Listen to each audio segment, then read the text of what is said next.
Good evening, everyone. This is the Charlie Mooncast. I'm Charlie Moon, and this is the Unessay Project, where we will be discussing some sociological terms. And to help me with that, I have here with me a guest and my very good friend Danielle. Thank you for being here, Danielle. You're so welcome. At your house. How are you? All right. You said you got some stuff ripping through you. Yeah. Student's been sick and you caught the cootie. Yeah, I caught the crud. So I'm hoping I'm on the tail end of it. That's going to come up with one of our concepts. So the sociology concepts or ideas that I want to discuss are the sociological imagination, impression management, audience segregation, and civil inattention. I chose these terms because they illuminate things about myself, and I am very introspective. So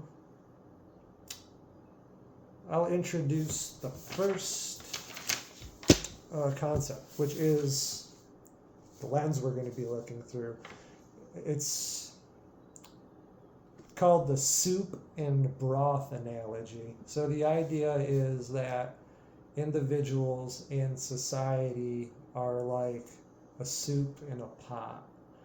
People are like all the ingredients, and we're all in the broth. And what's in the broth saturates everything.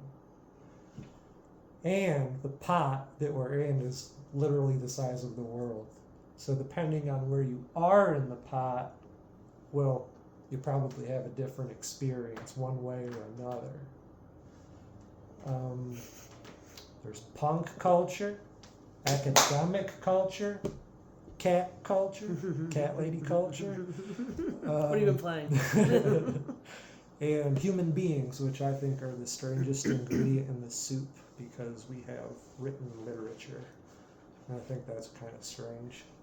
We can pass ideas around, that can move around in the soup. You can persuade thousands of people. Another way to look at it is like a rock tumbler. You put all the little rocks in there, they can be rough and they just tumble and they rub against each other and they kind of shape each other. And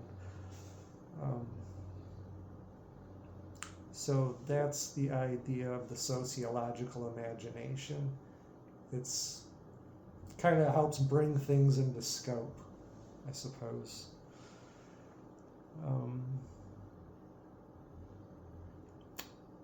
Okay. I don't know. Any thoughts on that? Oh, I mean, they'll just like. Oh no, leave is you that there like a and question? Talk at you. I know, like you've been in like the academic environment forever. You've had like little micro class cultures and seen people develop and involved in education, and that's a part of the soup that you're involved in. Mm-hmm. So are you wondering about like my thoughts about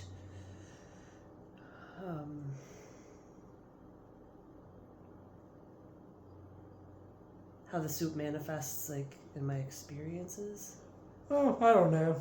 Just nothing specific. And actually, I suppose I really don't need to ask many questions about that because like that's just the lens we're looking through. Okay. These next few concepts are like, I guess that we'll see. Anyways.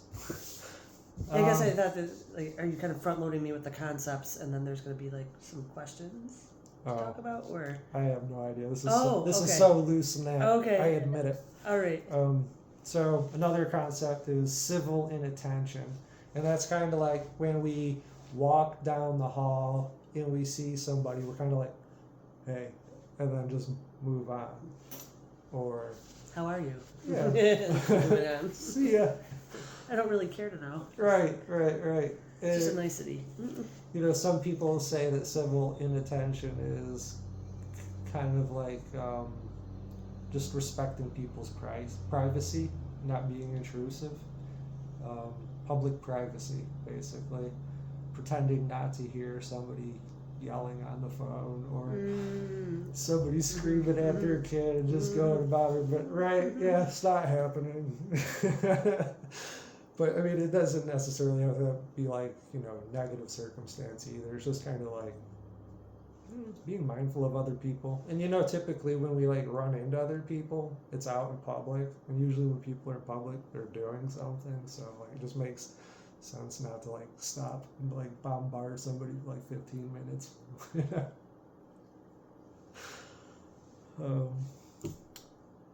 George Simmel, I think he's a sociologist, said that urban life requires a practice indifference toward most of the people one encounters. What do you think you might mean by that? A practiced indifference? Well, I think life would be pretty exhausting if you didn't practice it. Especially in a highly populated area. How does one give that much energy and time Seriously? to every single human they encounter? like if there was a sociology experiment and just say you did it, like where do you think? Say your goal was for like the afternoon, you were gonna encounter it's whoever you bump into, and try to strike it up, right? And then go to the next, and to the next. People probably try to duck you, but you can still talk to a lot of people. Like, how tired do you think you would get? I'm tired just thinking about it because, quite honestly, I'm paid to interact with humans all day long and provide continuous feedback, and it's outside of my job, I just kind of want to either ride my bike or be in my garden or be on the back of a horse or doing anything other than making conversation. So, to answer your question, incredibly exhausting. Like, it makes me want to crawl under a down comforter and not come out for a while. Danielle is a high school teacher, by the way. Yeah, and this is kind of some notes I had. Constantly acknowledging, reacting, or engaging with every person around us would be exhausting and socially overwhelming. It's basically the unspoken agreement of, I recognize you're here, but I'm going to give you space. And also, me space. Yeah, me space. I want to acknowledge that, hey, hello, other human. I acknowledge that, I acknowledge you.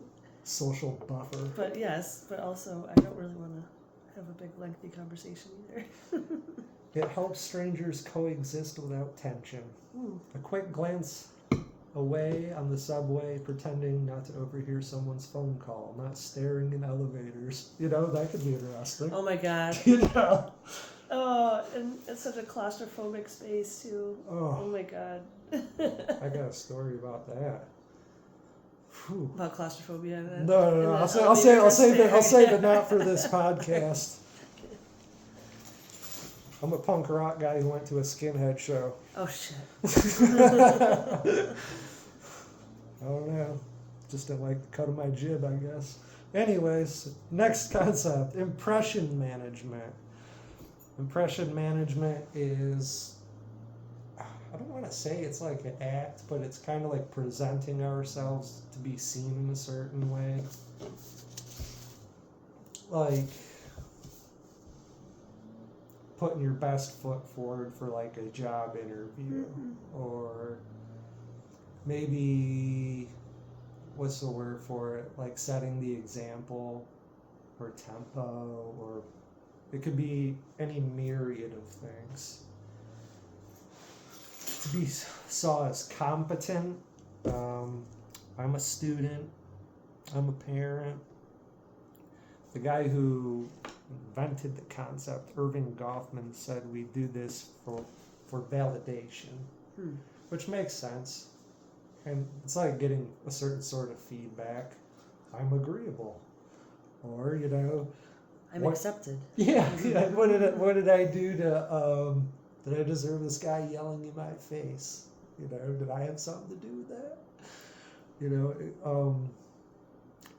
And I don't know. This is something that I was kind of aware of, in a way, but I didn't have the multiple angles to look at it, and it was kind of relieving to know that it was that it's a thing, and that it's just not my neuroticism. You know what I mean? How has it shown up for you then? Have you recognized? Well, it's, like, it's like just doing you when you're home alone versus like you have someone's attention, right? So like you ever heard of like this double, I think it's called like the double slit experiment?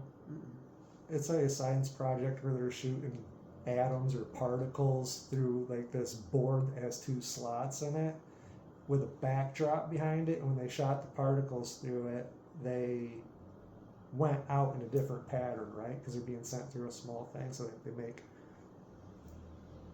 like ripples in a pond sort of deal. Well, they found, for whatever damn reason, that when they film it with a camera and there's nobody in there in the room with it, it shoots a different pattern. So when that particles are observed directly by people, the pattern's different than if nobody's there watching.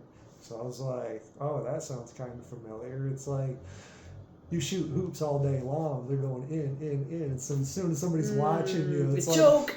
Boom, backboard. You fucking miss every one of them kind of deal. It's because your attention's divided. So, I mean, that's kind of like how the mechanism works, but you can use that mechanism to like, drop information, drop cues. I don't know, I'm probably kind of getting further away from its more specific meaning, but I guess when I think about impression management, it implies that we feel that we have control over someone's impression of us, and therefore we act in a certain way. The internal locus of control. It also makes me think of code switching too, Yeah, that's probably exactly what this is.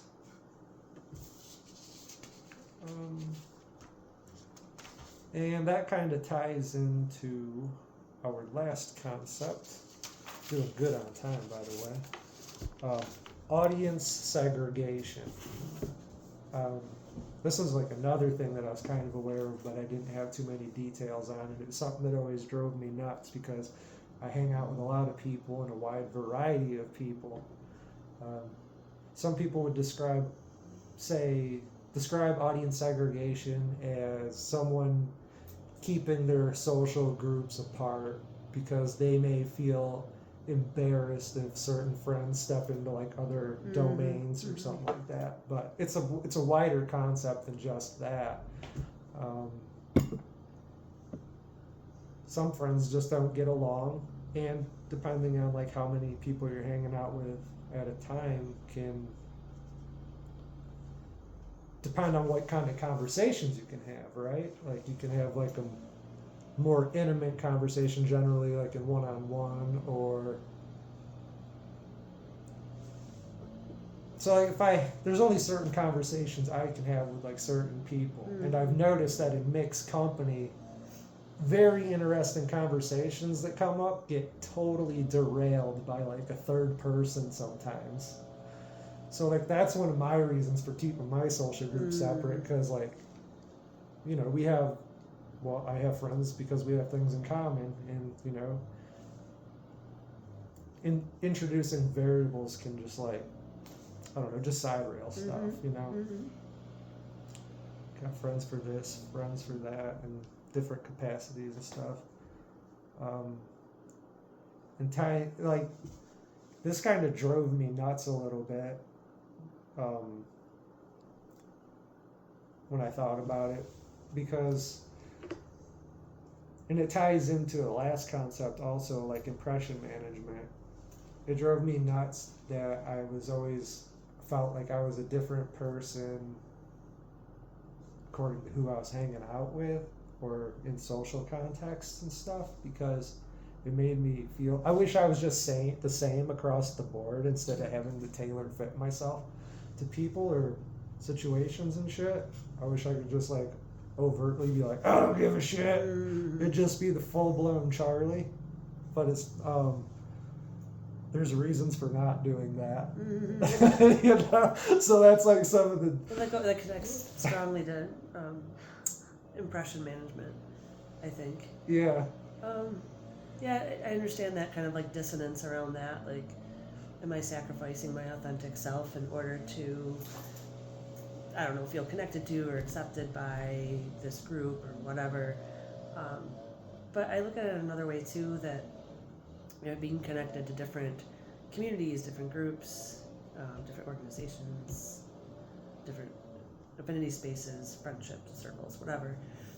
It feels like different like aspects of our like needs, socially and emotionally, and I don't necessarily feel it's a bad thing to again kind of code switch a little bit within each of those spaces, because then you're kind of connecting to something that inherently connects that group of people, and then you get, in a way, the most out of the experience with those folks. Yeah. And you carry like that experience with you, wherever you go, and as you spend time in those different spaces and with those different groups of people, you're having a wide variety of experiences in an authentic way, because you're kind of meeting people in that space where they are, and maybe developing a part of yourself that at first maybe you didn't think was a part of who you were authentically, but maybe it is becoming a part of who you actually are. Yeah, it's an interesting way to describe it too. Because if we look at what you just said through like a sociological lens or the sociological imagination, you could be like, you're sort of like a cross pollinator, moving between cultures and stuff. Making lots of hybrids. Yeah, like I met a guy who plays dice, and because of that, I learned to play dice, and I took that shit to school, and kids played dice, and I gave a bunch away. Kids played dice. It's like spreading shit around. Yeah. So, Yeah. You're like ideas, habits, like you're into a whole bunch of stuff. Danielle climbs up frozen waterfalls. She cycles. She ran 13 miles ill the other day. I don't recommend it. For a half tournament. She's done, you've done like Ironmans? Yep. Like, that's tough stuff. And then I also, I'm also a very amateur one at best, but a musician. I play cello and I ride horses, and I like to have a wide variety of experiences. And I think that I can definitely, identify experiences, with all these concepts as I spend time in all those spaces. And do I think at times I was, doing a lot of impression management in certain situations? Absolutely.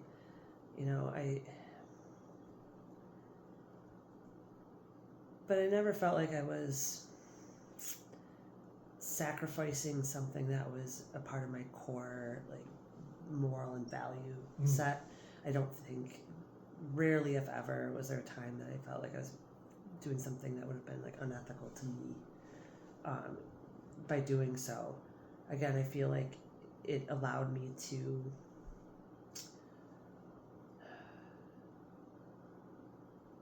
integrate more fully into that environment, that space, that community, and be a part of it.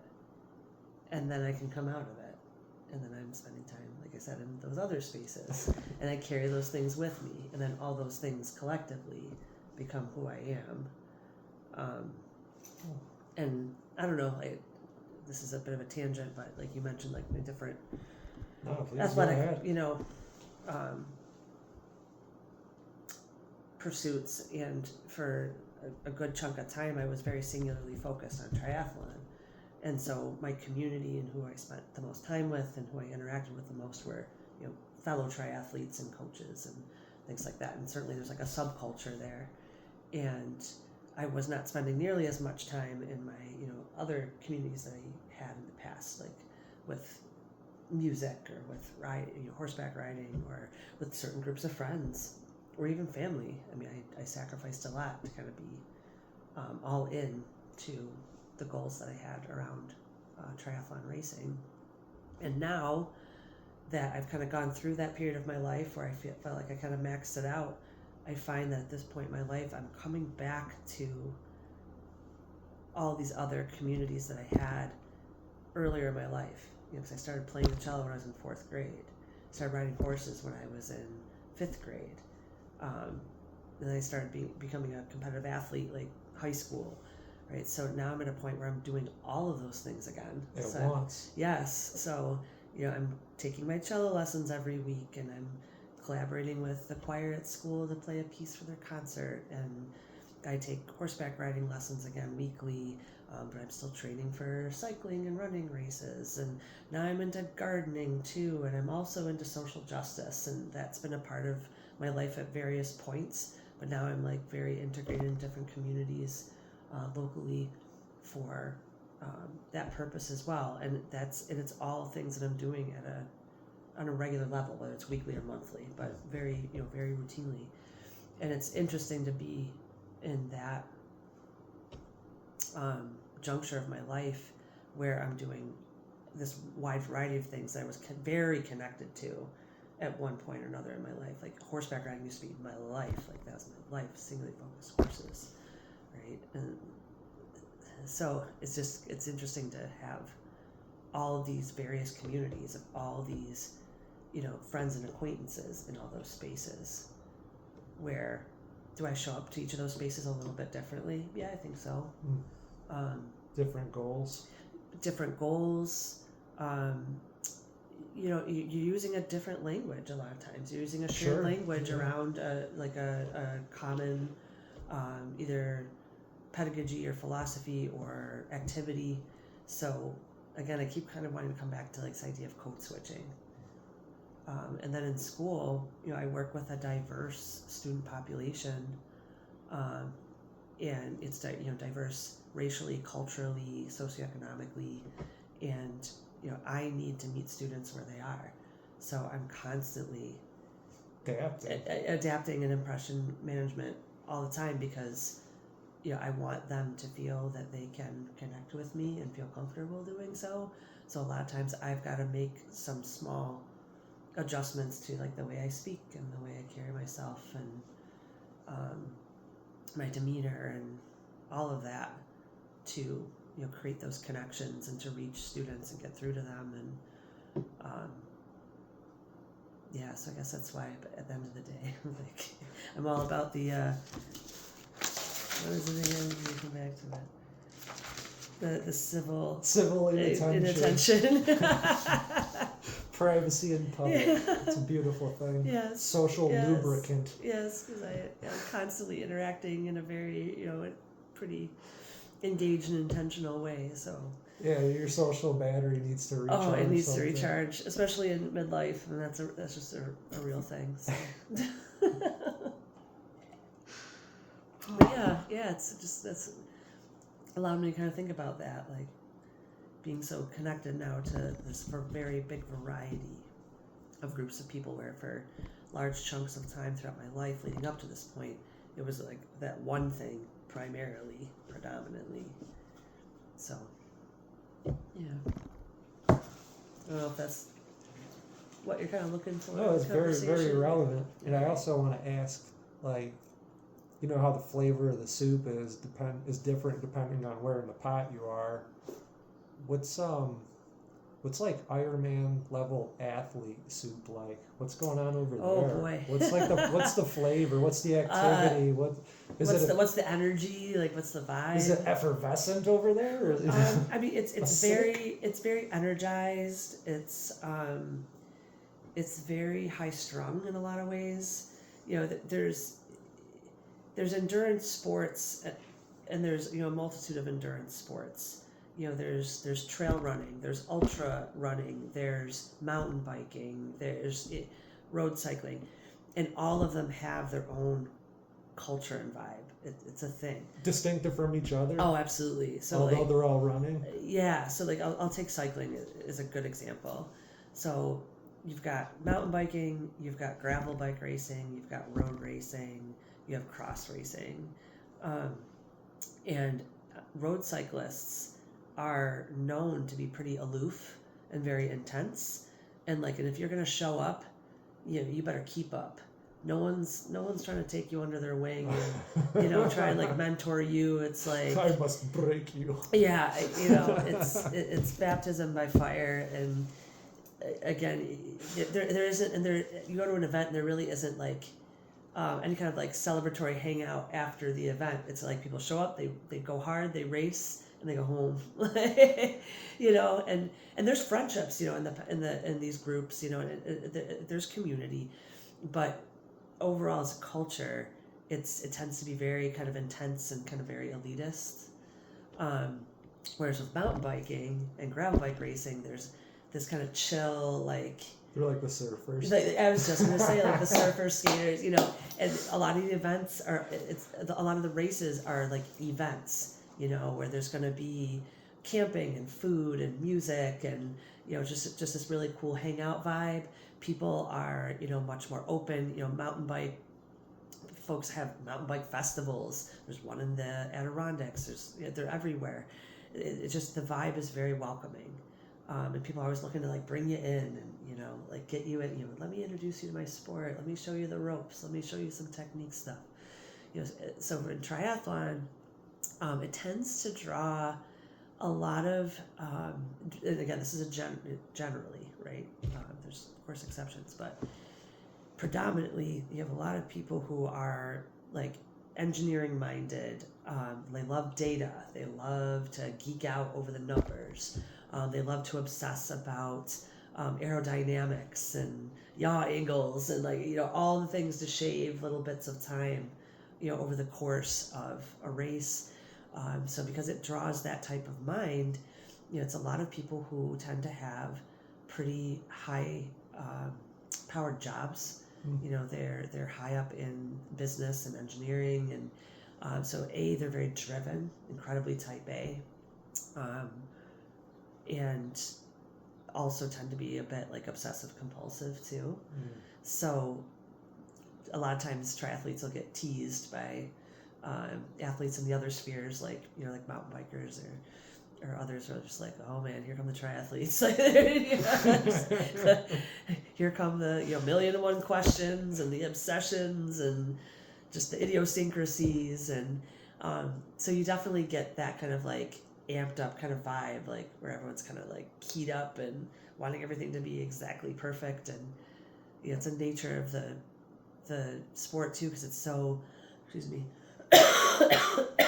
gear intensive. So you're managing all your gear for all three sports, to run through this race, and and then there's all the data for all the different sports and all the technique, so there's just a lot of things to kind of geek out about. I was going to ask how you describe that culture and those people. You fit in there? Do you have the... Sorry. No, that's fine. Do you have that compulsion and... Oh, absolutely. I definitely have OCD tendencies. I always have my whole life.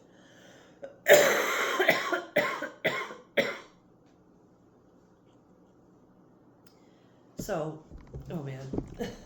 It's okay.